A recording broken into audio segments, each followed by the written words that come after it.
A Canadian company is working on a THC breathalyzer. I'm told the device will be a lot like an alcohol breathalyzer used by law enforcement. It will be something you can hold in your hand like you see here. And they tell me it will be able to tell if someone has THC in their system in a matter of seconds. So to make this all happen, the company decided to partner with the Yost research group at the University of Florida. Right now what I'm doing is I'm scanning for THC. Dr. Jared Bach is one smart man. The sample itself is located in this bottle right here. It's no surprise that Cannabix Technologies chose him as their lead developer. And you can see here, this is THC, the 315. He's the one who's making sure the THC breathalyzer becomes reality. We're trying to simulate human breath as closely as possible.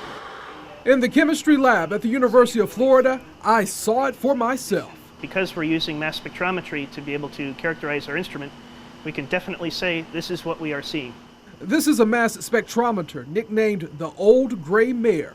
This mass spectrometer can separate THC out of human breath. The only component that passes through the cell is the one you're looking for. So everything else is subtracted out.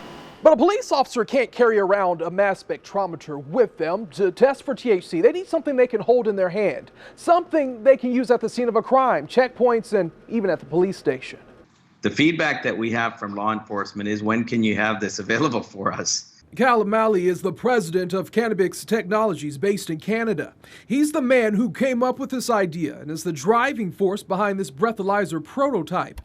Through Skype, we talked about why he decided to develop this new tool. Law enforcement was having frustrations in getting criminal charges approved because there was no scientific tool to collect evidence of marijuana impairment. Right now, many states, including Florida, have to draw blood to test a person suspected of driving under the influence. But medical experts say THC metabolizes so quickly that it may not be detectable for hours, and the results of a blood test can take weeks. So I wanted to see if I could actually take a real breath sample and breathe into the instrument.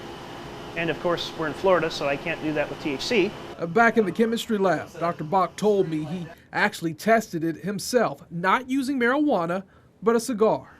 We can actually detect nicotine from my lungs over an hour later.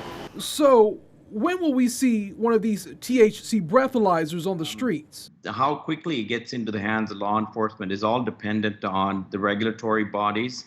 It has to go through approval by the National Highway Safety people in the U.S. to be an approved law enforcement device. Well, only time will tell. You know, it's kind of hard to say, but we're going as quickly as we can.